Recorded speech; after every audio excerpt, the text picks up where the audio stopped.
Welcome back, guys. So what we're going to be doing with this video is we're going to be rebuilding my 1998 CR125R forks.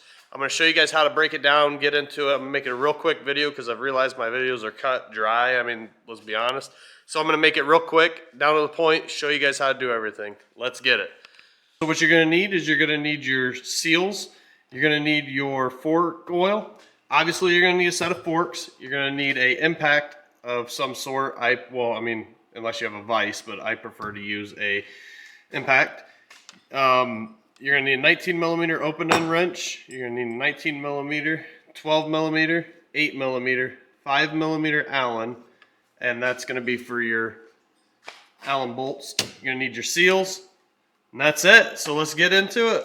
And obviously, you're gonna need a drain pan. So you're gonna want to take your top off.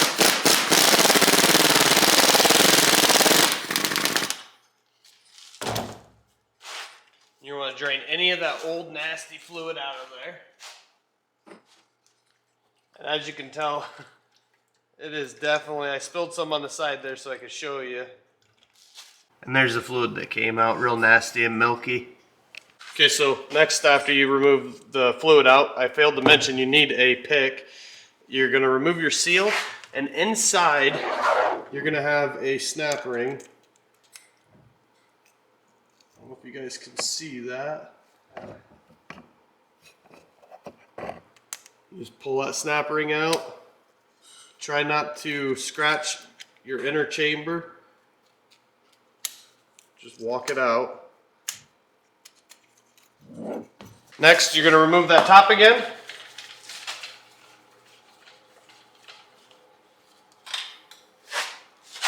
Okay, so I lied to you guys. You're going to need a 17 millimeter.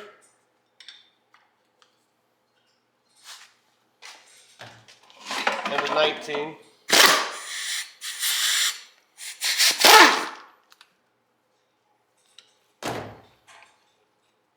Pull that top cap off. It's going to fall in because it's out of fluid completely. The spring's rusted. Next, what you're going to do is you're going to take it and pull it apart. Okay, so I cleaned everything up off camera. I figured you guys didn't want to see that. It's pretty simple. Just clean everything up real well. And then what you're going to do is you're going to take this little ring here. You're going to pull it off. I did not clean this up because I didn't have a chance to because it was on there. What you'll do is just take your new one. You just put it on, roll it on, snap it on. There you go, you're done. That can sit out of the way for now. Okay, so what I do is I use electrical tape. And if you sprayed this off well, then you shouldn't have an issue getting the electrical tape to stick to it. And you're gonna wrap it around as thin as you can. Just cover it like that. And what I'm gonna use is a razor blade and try and cut it flat. So that way you can take it and push it right against like that. Now what I do is I take a little bit of my fork fluid, put a little bit on my finger, wipe it on there just so that way it's on that, so it's slick. Now same thing with your seal. Then you're gonna, I always start at an angle and push it forwards just a little bit and spin it as you go. And don't force it, let it go. If you can't do that with it and collect your residual, so you're probably pushed it too hard. I slide it all the way to the bottom, and I take clip, slide it on over the bottom. Same thing with your seal. Just get it nice and lubricated. And for this one, you're gonna have the lip that sticks out a little bit, and your inner, you're gonna put that lip facing the bottom of the fork. So just like that.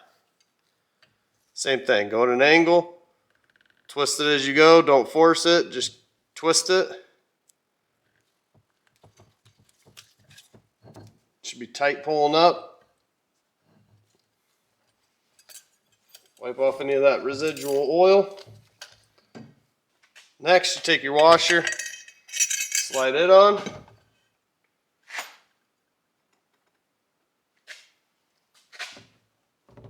I always throw oil on the inside and the outside of this. And now we're here so we can peel this tape off. Make sure that you do not catch your fork chamber.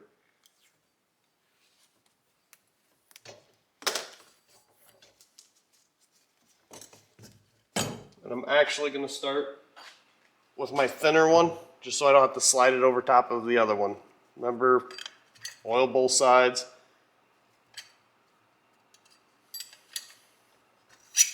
That doesn't matter the orientation, I just wanted to check and see it. Slide it on. Now I use a fork seal kit. This is a very inexpensive kit.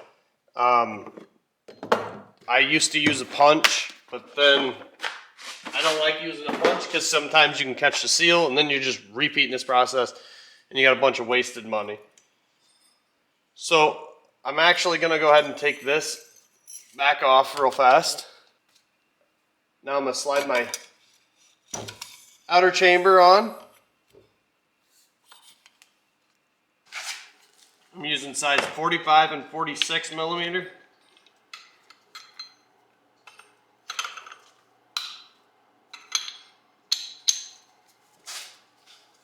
And then all you're going to do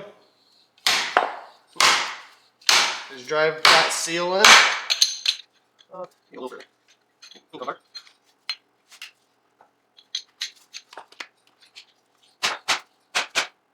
Once it's seated all the way, pull your seal driver kit apart. Put your snap ring in.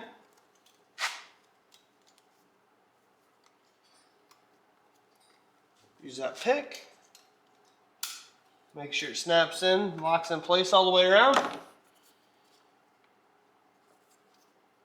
Put your seal, press it back in on the top side. Now what I do is I always pour it, fill up your inner chamber.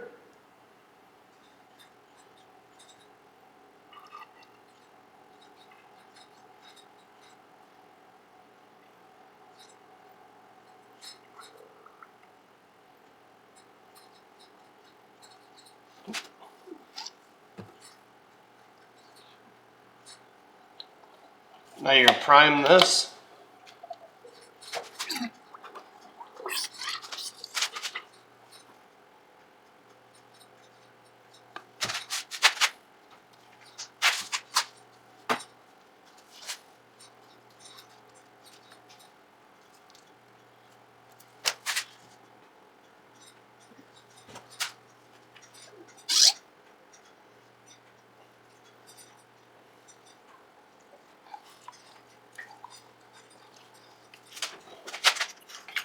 Put my spring in, put your metering rod in. It's going to be full, so you're going to let it go all the way down and burp itself out. And what you'll do is you'll pull that back up. Get your top started.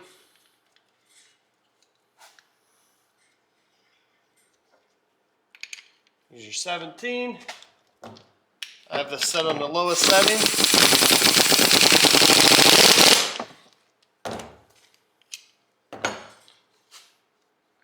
Slide that up.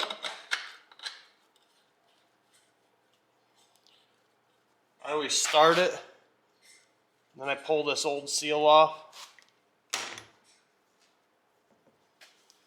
And then I put the new one on over the top side. Yes, I had oil on my hands, so that's what I used to get it. Then use a wrench, just tighten the hand tight.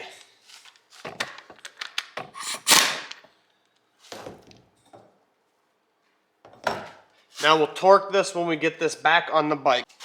Okay guys, so I'm not a professional by any means. This is done. It's ready to go back on the bike. We're ready to ride. If you guys want more videos like this in the future, just simple cut, plain, dry videos to the point, not a lot of talking, let me know. Please hit that subscribe button, like, comment, let me know. You gotta let me know what you guys want. And if you aren't following that 1998 CR125 build that I'm doing, this is for that. Go check it out. We're gonna get back into the videos and I'm finally able to get back on point. I apologize for the time being gone, but behind me I have all my parts ready to go. My swing arm will be here tomorrow. So let's get back into the series.